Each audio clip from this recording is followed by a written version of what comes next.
trying to think if there's anything interesting to talk about. Finally got a dry week. Looks like the weather's going to be dry, low 80s, low humidity for like the next week. So that's kind of cool. Supposed to be in Austin this weekend, and unfortunately I'm going to have to stay home between my mother-in-law and all her health issues and stuff going through with her and all the dogs and everything else. We don't have anybody to watch the house and keep her from burning down the house, or keep the dogs from escaping or fighting, or dog fights and medical emergency vet bills and all the shit that normally goes on when I go into town and no one's home to take care of things. So it looks like I guess if there's any silver lining, the weather will be nice, so I won't be sitting in the house annoyed that I'm not in Austin, but also not sitting in the rain. So going to follow the final bike nights at Cycle Gear. I've only been able to make it to one bike night so far because it rained. Every other one's gotten rained out pretty much. So there's one that's closer to the house that gets pretty good turnout. That one, we got to make one of those. So it's at something.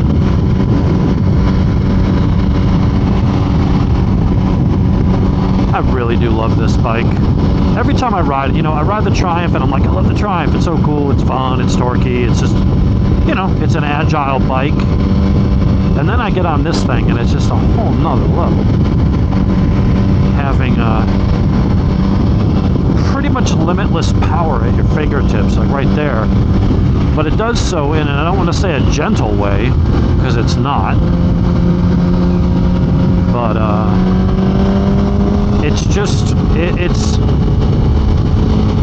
a different kind of fast. And I've said it in other videos comparing it to the R1 and ZX10s and, the Aprilia. On paper, what's faster? I don't know. I think that same size weight rider on a airstrip runway, if you had a 2-mile runway, this bike could beat an R1. It's got more torque, it's got more horsepower, it's got better aero, you got better wind protection, it's more stable at speed. It's a hyper bike. This is designed to be, a land missile that also handles fairly well. And then on the other side, you've got the R1s and the ZX10Rs and the Fireblades and stuff that are absolute race bikes and scalpels in the turns and the racetracks in a way that this thing could never be.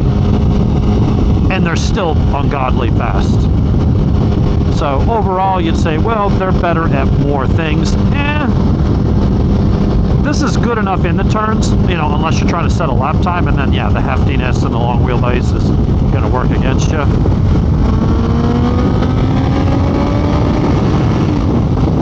That acceleration's just savage, but it's savage without drama. It just goes. While it will wheelie, it doesn't. It's not wheelie prone unless you're in first or second. It just buries its nose, and it just goes. I don't know how else to describe it. I think that up to a speed, things like R1s are lighter, and on paper they make almost as much peak horsepower, but they don't make anywhere near the torque. I mean, an R1, they're around 80-ish, 81, 82 foot-pounds of torque. 110. I mean, you're a third more. It's like 30, well, I guess 90, 30 foot-pounds torque more, roughly. And 30 more than 80. That's about a 40% increase in torque over an R1. It's a lot of torque. And there are some R1s, Wesley's got one that's, breaking 190 horsepower peak. And you say, well, it's only 4 horsepower behind this. Yeah, peak. But if you look everywhere in the torque curve, it's a much bigger difference than 4 horsepower. But the R1's a lot lighter, so it really is close. But I think that ultimately, give them both room to really max out. This will max out higher. This had the speed limitation removed off it with the ECU flash. This bike, I think, if you're in a full tuck and you're on like a runway with no headwind, you will crack 190, legit 190. Speedometer speedometer will probably say over 200, but I think if you had a radar or laser gun. And so if I did a lot more track days, the R1's better, but I'm a big guy, and I know Wesley's a bigger guy. He's about an inch taller than me. He's about 6'5". And he can ride that thing, but it's an all-day bike to ride on the street. It's like, I love the R1. I just love that motor. I do wish that motor was in a bike that was just a little bit bigger dimensionally. I know that it hurt the handling and all that, but that thing was just so much wicked fun. But on this thing, man, I am comfortable. It is so smooth. The seat is thick. It's not a 2x4 like the R1 and even Donna's Ducati is.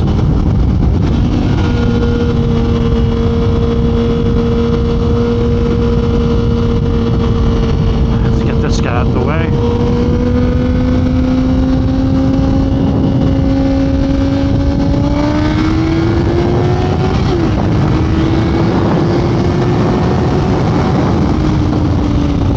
Up to 140 just like that. Top it out in fourth and you're up in the 160 range. It's just, this bike's just unbelievable. But if I'd cracked the throttle at that speed on the R1 in second gear, it would have been fighting wheelies, traction control would have been cutting in, or I'd be having to cut back on the fuel, This, it didn't, it just goes. And so that's why I just adore this bike. I've said there's a lot of bikes that I liked. I loved my 999S.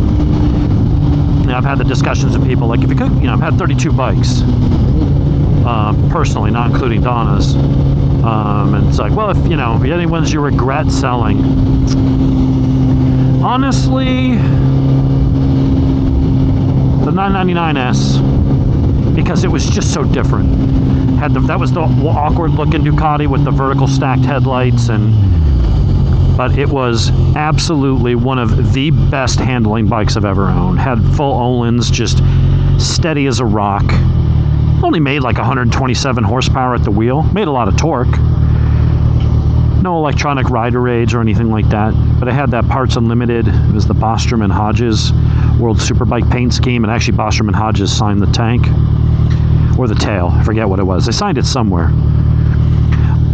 And they did it with a paint marker, but then they didn't clear coat over it, so you had to be careful how you wash the bike. Not to wipe it with brake cleaner or you'd take the damn signature off. At least with the Hayden Edition 848 I had, where Nicky signed the tank, they had him sign it with a paint marker, then they clear coated over it to protect it. So, Italians. But the 99NS was just freaking amazing. Just a really cool bike, and you just don't see a lot of them. You don't see a lot of 916s, probably because half of them don't run, and they had electrical issues and metal flaking on the cams, and I think it was on the cam lobes. Those older Ducatis took a little bit more maintenance and stuff. The new ones are fantastic, but I miss that bike, and I'm trying to think of another bike that, like, if I could get back or I wish I hadn't sold. The 99S is one of them. But anything else, it's like, they're bikes that are still available. Like, I miss the Tuono. Well, I can just go buy another one, Same thing with any CBRs, Gixxers. The KTM Super Duke 990 was pretty cool. But the Street Fighter 1098 I had just ripped it a new one. Made like another 30 horsepower on top. So I would say that one. And maybe my original Daytona 675, because it had all the agility of the 600s that you love. It had great brakes. Just that probably one of the best super sport chassis ever, the Daytona. But it had more torque and grunt and that triple sound, man, when you're wailing on it like that. If you like 600s, and I do, even though I like big horsepower bikes, 600s are just fun. Because you can just wring their neck, and they're certainly fast enough to kill you, but they're not holy shit fast like this, or a Busa, or an R1, or whatever.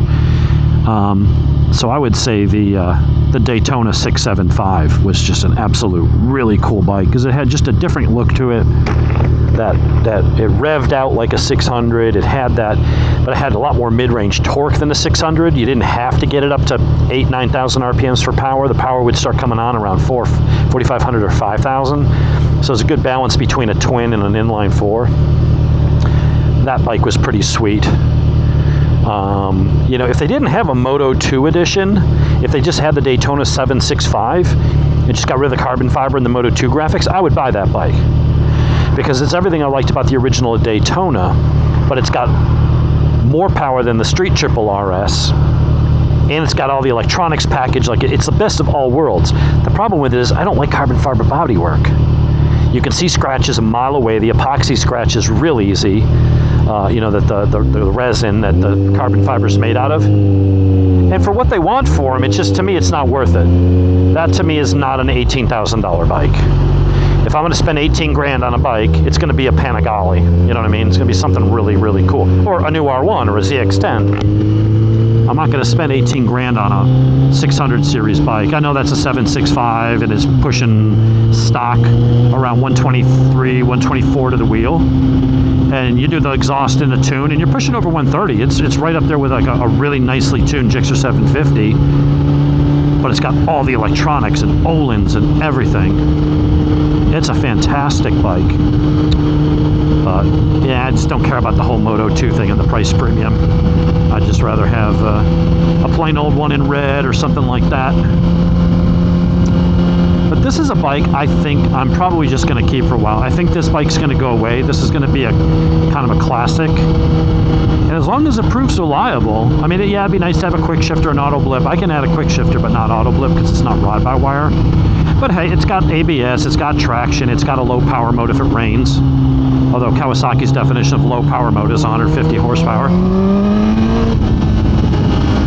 I am going to order a sprocket. I need to remember to do that. When I went to the taller 190 55 series rear tire, it turns in a lot better, it handles better, but it also, it basically raised the gearing. It was like going down a tooth on the rear sprocket, because they call it tires taller. So what I'm going to do is go up a tooth on the back, and that'll counteract that. So that way I'll get that. I mean, it's hard to tell because it's got so much power that I've lost anything, but it'll get that little bit back. But it'll also, because the sprocket's bigger, it's going to move the wheel forward. I'll have to move the wheel forward about a little bit because I'm going to need to take out some of this. I'm going to need some of the chain slack to account for the larger diameter of the sprocket, which will make this bike turn in a little better and handle a little nicer. Shorten the wheelbase just a tad.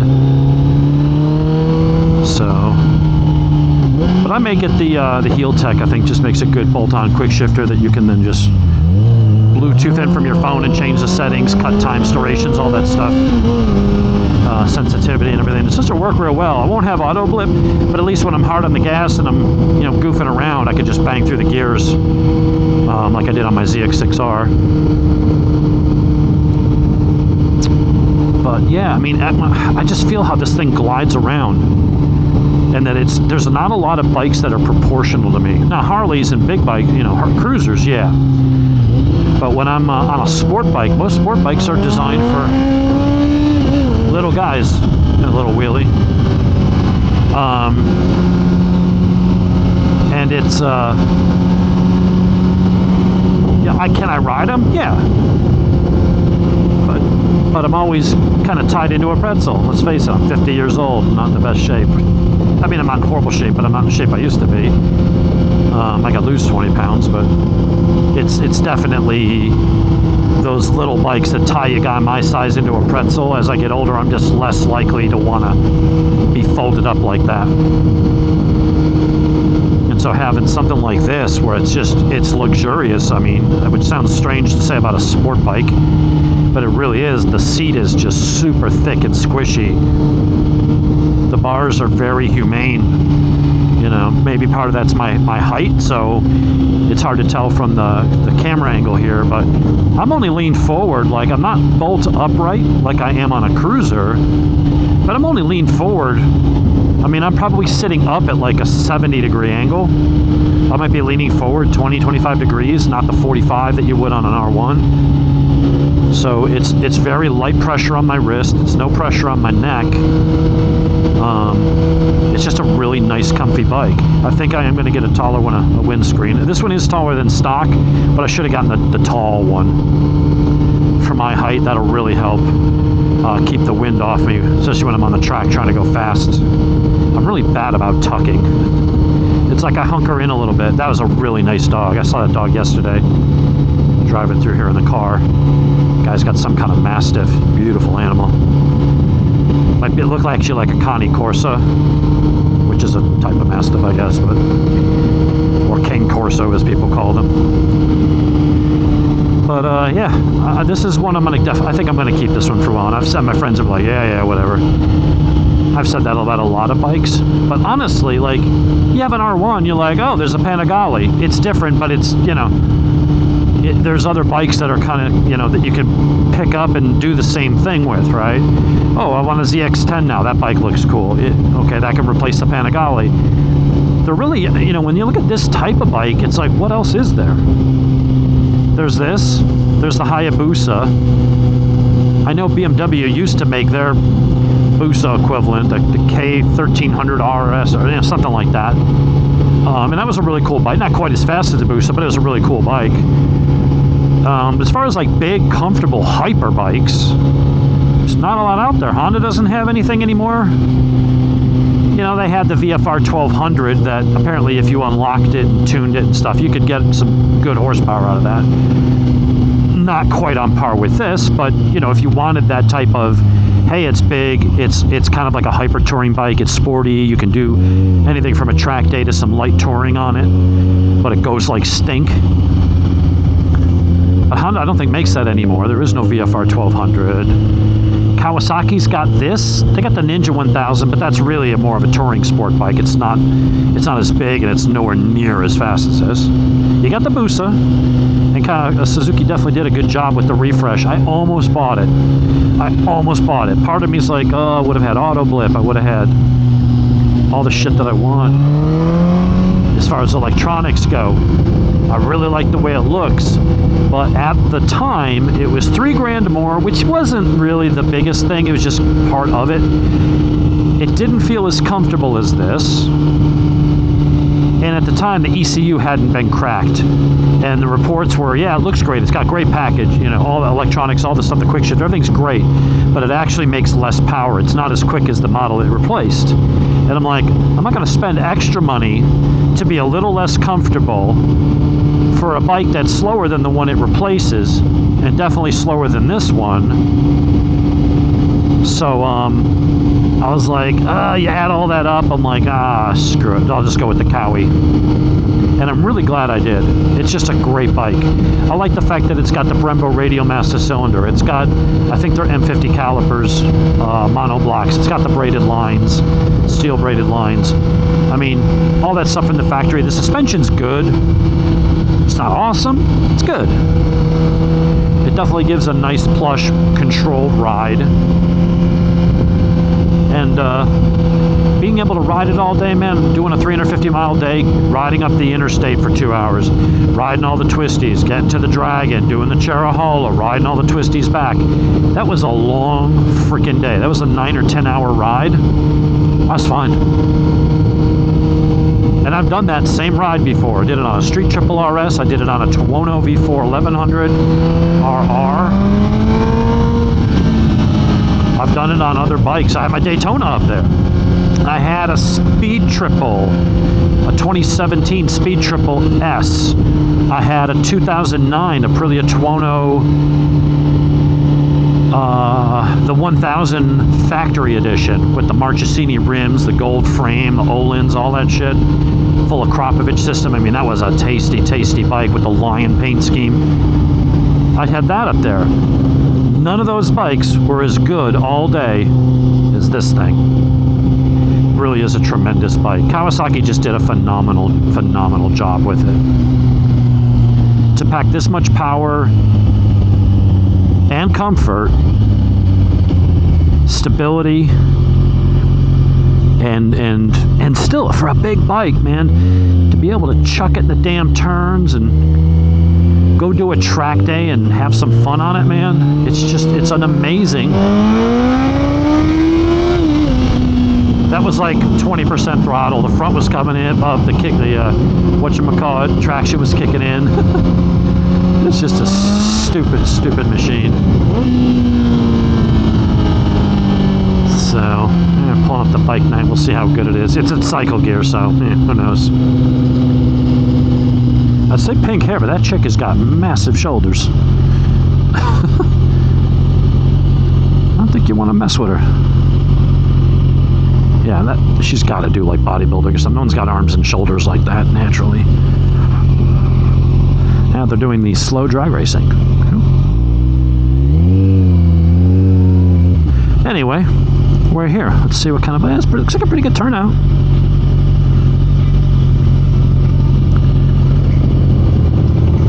Yeah, that is an insane physique. It's like, I wish I had shoulders that developed.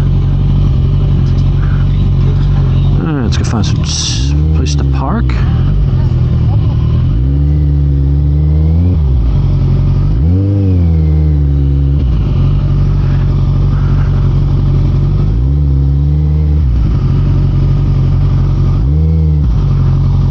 Yeah, not a bad turnout.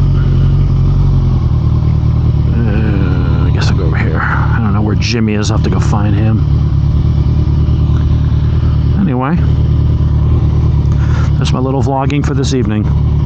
Maybe we'll do it on the way home. Not sure. I want to see how good these headlights work at night. I actually haven't ridden too much with the LEDs. Talk to you later. Alright, I've been here for half an hour, and that's about all I can take. I always go to these bike nights thinking that, oh, it'd be cool. Get out, see people, see bikes. And honestly, it's... I'm trying not to be a judgmental dick, but it's mainly biker clubs. It's a lot of fucking squids, man. I mean, the amount of chicken strips here rivals any KFC I've ever seen. And I know that's not the end-all be-all. But it's like, I don't know. I ride a lot. I'm up in the mountains a lot. I've got a pretty good memory. I recognize people. I may not always remember names, but I'll remember bikes. I'll remember faces. I'll remember voices. And I'm looking, I'm like, there's 100 people here, and I have never seen any of them. So I'm like talking to my buddy Jimmy, and I'm like, where do these people ride? Do they even ride? Are these just, I mean, that goes back to, we've had discussions in the past about riders versus bikers.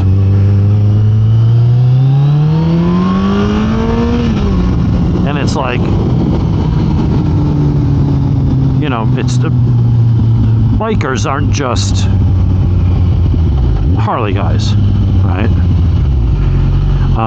Let's go this way. Take a different route home. You know, there's people that just don't know the biker lifestyle, I guess. And it's like, I get there and I actually feel out of place because it's like I almost don't feel like I have much in common with them. It's like, I'm a rider. I like to ride. And there's bike nights I've gone to that were fun because it was more guys that do track days and actual riders. They're hanging out and having you know, there's food and stuff like that. You're at a restaurant or whatever. But I go to these things and it's like, I'm out riding a lot and I don't recognize any of you. I've never seen you up on the mountains. I've never seen you at a track day. So it's like, I think there's just a lot of guys that have bikes and they just like squidding around and whatever, you know, ride your own ride. That's the judgmental part of me. But I don't know. I go there because it sounds like a good idea. And then I get there and I'm like, this is freaking boring.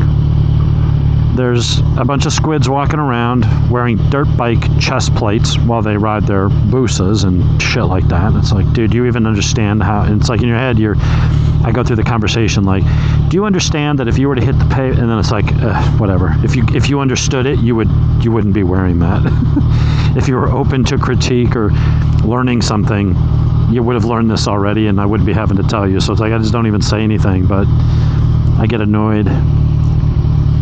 And then there's always the guys that just start their bike and then they start the bike up and then just bury the throttle and hold it there, bouncing off the rev limiter. It's like, dude, you got a pretty nice S1000RR. Again, you got 3-inch chicken strips, so that thing has never seen a turn, and the tire's squared off, so you're just one of those interstate heroes. But it's like, it's a nice bike. It's not a cheap bike. And you're just sitting there bouncing off the rev limiter for like 10, 15 seconds straight. This one kid was doing it. And it's like, that is so bad for your motor. You're such a clown. So I go there for 20, 30 minutes. And then I go, and every time, I'm like, why do I do this? Why do I do this to myself? I'm sitting here annoyed. I'm like, I'm just going to go find something to eat. That's bike night. Kind of a waste of time. I'll tell you, the bike night that's actually more fun, ironically, is the one that is mainly Harley guys and girls. It's actually put on by the Dangerous Curves. It's a female riding motorcycle club. And they do it over at the VFW in Sugar Hill. And that's actually, like, decent. And the people are a little bit more social, you're talking, and it's like, none of them are on sport bikes, but they're actually friendlier. And there's not a lot of squids. And they got good food there. So, believe it or not, that one's actually, I actually have more fun going to that, where there used to be one at Diesel Tap House. But going to the one, the Harley ones, oftentimes are more fun than the damn sport bike ones. So, yeah. Unfortunately, the next one is October 8th from 12 to 6. And if you're during the day, it'd actually probably be a fun one. I will be at the track. So, I've gone to 2 bike nights this entire riding season. One of them sucked tonight's. One of them didn't. That's no offense to the guys at Cycle Gear. I'm friends with all those guys. They're good people. They take care of me. But, yeah, the bike nights just... I don't know. The people that go to that bike night are just squiddly and...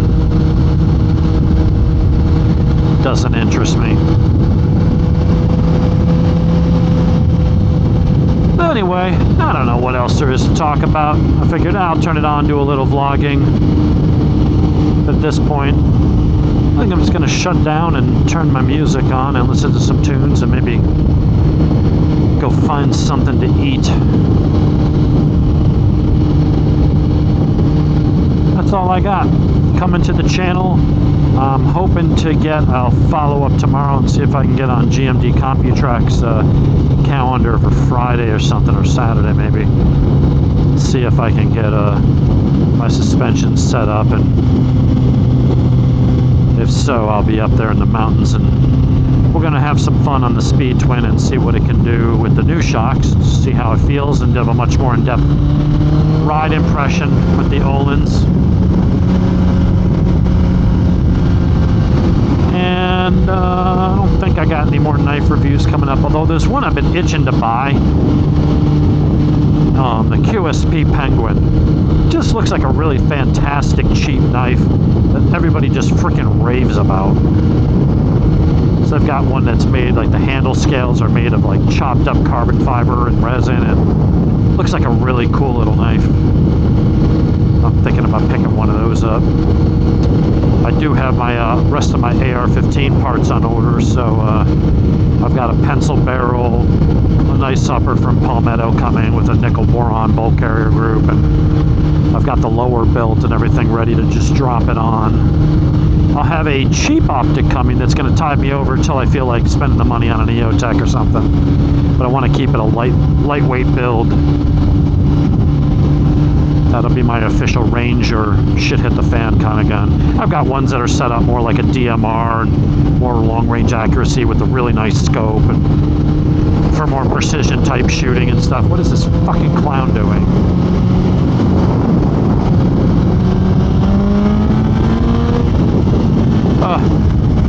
Hate people. It's not even bikers or squids. I think I just don't like people. That guy's just parked in the passing lane. Nobody in front of him for half a mile. So yeah, so I'll have my AR-15 build, and maybe I'll go over that. I've got to be careful how I show that stuff. I really wanted to do a damn tutorial on how to build an AR. because it is easy and it's legal. You know, you have to buy the lower. I'm not going to get into the whole 80% lowers and all that shit. Not even going to play with the whole stupid pistol versus rifle thing and whatever. But you can go buy a lower, stripped lower. You got to fill it's a firearm, so you got to go do the 4473. You got to go pass the NICS check. You got to present ID and do all the paperwork and all that other crap for them to legally transfer it to you.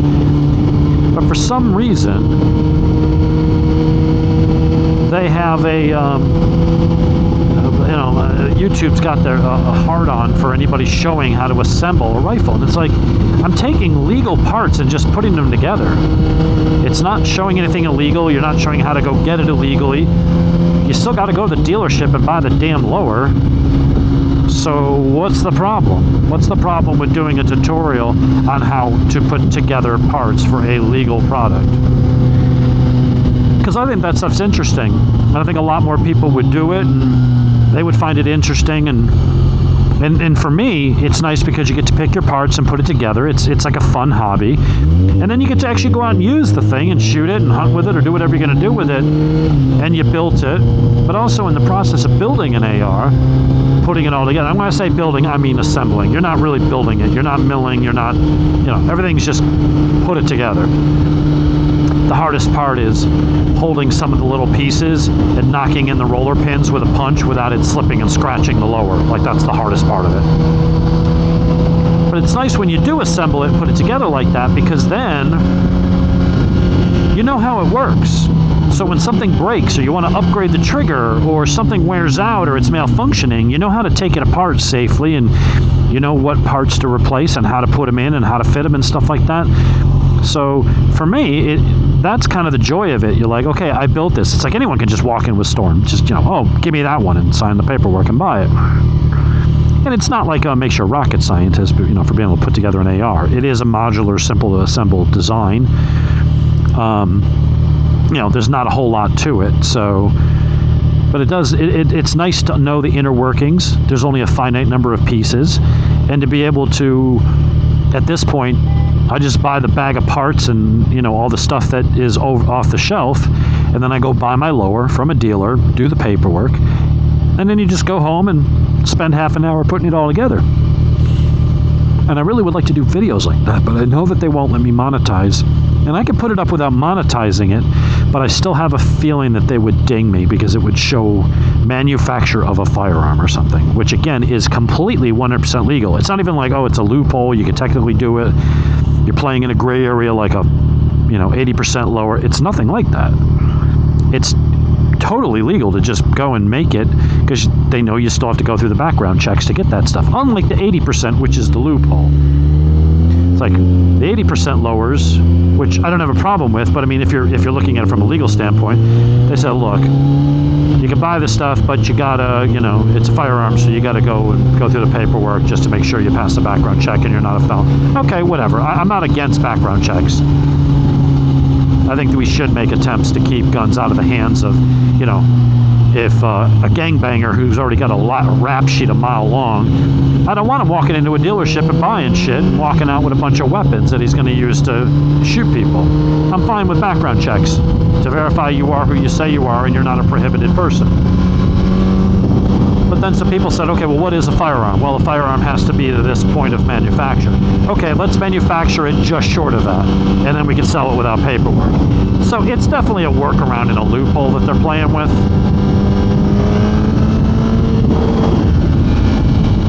And so I get why, if those, ghost guns, whatever people are using, okay, fine. I don't know how many of them are actually used in crimes, but for someone who is a criminal and can't legally buy a gun because they can't pass a background check, 80% lowers are a way for them to legally go buy everything they need and just start manufacturing their own illegal guns. Now, granted, it's still legal for them to own it if they're a prohibited person, but why make it easy for them, right? Okay. I think there are some areas where gun owners need to not cave, but we we need to make sure that guns aren't in the wrong hands. We just have to find a way to do it without also keeping people that are allowed and should have them from, we don't want to hinder them and infringe on their rights, my rights. But I think we can all agree there are people that absolutely shouldn't have guns. And so making it easy by saying, okay, you're not allowed to purchase a firearm. Oh, but you could buy this firearm that just requires you to drill a couple holes in it, and they sell it with the drill bits and the jig to hold it in the vise to make sure you line it up properly. Like, it does sort of seem to defeat the purpose if we're all like, if we say that we're all in agreement of keeping guns out of the wrong hands and then we allow that shit.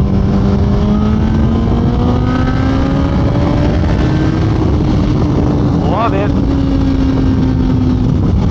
So, I can see YouTube saying, hey, we don't want to help, spread that information.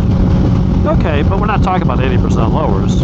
We're talking about a finished lower that has all the paperwork and, but they're very, like, their rules are weird. Like, you're not allowed to show a 30-round magazine. Well, I've got 30 and 40-round magazines. Most of the magazines that come with the rifle, when you buy the gun at the store, they come with 30-round mags. There's 30 rounds for an AR is the standard magazine capacity. It's not a high capacity. That's normal. That's standard. It's what they ship with. And so it's kind of wonky that YouTube's like, you're not allowed to show that. If you have a 30-round magazine, you're not even showing it being used. You might be going through it, but technically I've read the rules, again, because I've gotten dinged in the past. When you go through that and you look, and it's like, showing or displaying a 30-round magazine is a violation. It's completely arbitrary. It means nothing, but it's there. So those are the things you got to be careful of. And it sucks, because I would really like to do some of those tutorials. Because I think making your own rifle is a good thing. Assembling your own rifle is a good thing. And it teaches people how they work and how to work on them. And what is this friggin' tool doing? Dude, you get over.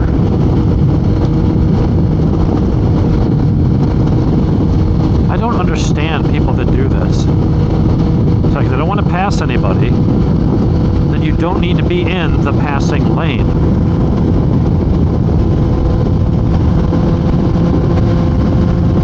Get over. Thank you. Ugh, what a goober.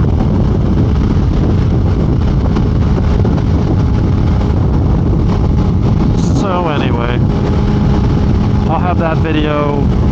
I don't know, it hasn't shipped yet. I think my new optic will be here tomorrow. It's going to be a bargain optic, but it's one that 704 Tactical and some other websites that do a lot of reviews have reviewed it, and they'd zero it, and then soak it in water, in a bucket of water, and then take a water bottle full of water and beat the living crap out of it, and it still holds zero, and they beat it some more, and fire it some more, and it still holds zero, and they beat it some more. One of them, they shot it with a shotgun, 12 gauge loaded with birdshot, cracked the lens and stuff, but the thing still held zero. So for 35 bucks, I'm like, okay, I'll try that. If it sucks, it sucks. I've used some in the past, though. They actually work pretty well. And it's not like an AR kick has a lot of recoil anyway. But that'll be a nice, relatively inexpensive. I mean, with the lower part kit, the stock and the buffer tube, that was $300. The upper was $389. With tax, it was $409. The sight will be an $800 build by the time I'm done. Just under that, not bad. Should be a nice little build. So I'll do a review. Get it out to Big Kev's place one of these days. He keeps inviting us out. I didn't go last time. I need to take him up on his offer and go, so we can get some good shooting videos. I'm going to do an acceleration test on this in a second. If I can get some clear track ahead of me. Make sure there's no place for po-po. We're going to drop. So we're in third gear. I'm going to roll it on at 90. Alright, we're at 90 miles an hour.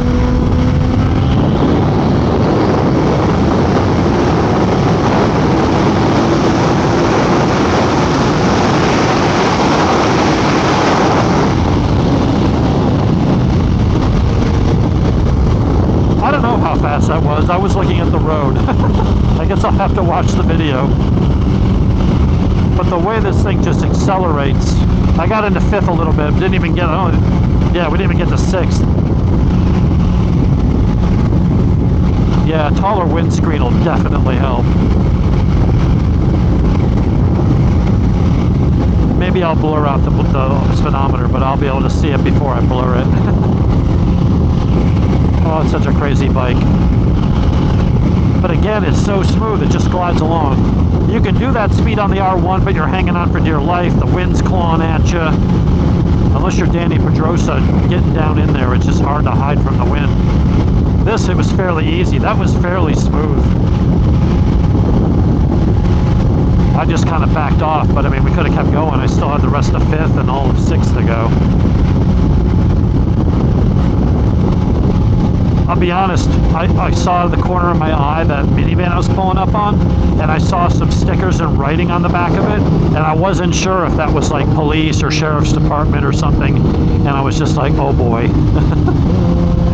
So like, I'm just gonna back off, and then once I started slowing down, I could read it.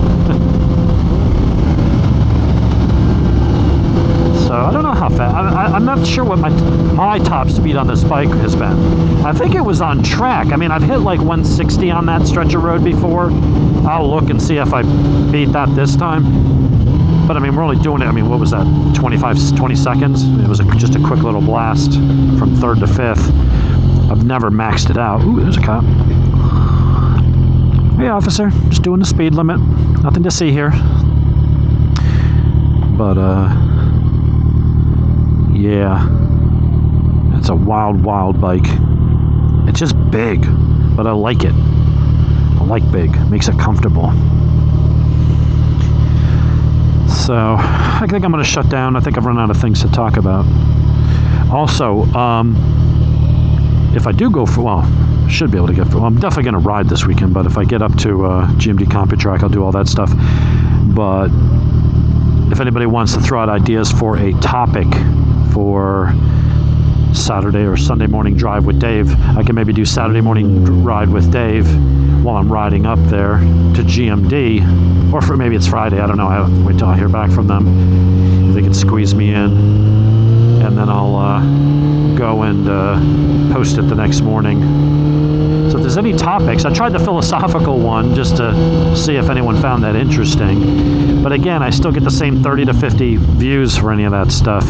That's kind of why I stopped doing the politics. But if there's any kind of topics that people think would find interesting, throw it out there. If not, it'll just be ride reviews or, you know, whatever. Here's one of those Mach-E's. Not sold on it, but it's kind of cool looking. I'm sure it's fast.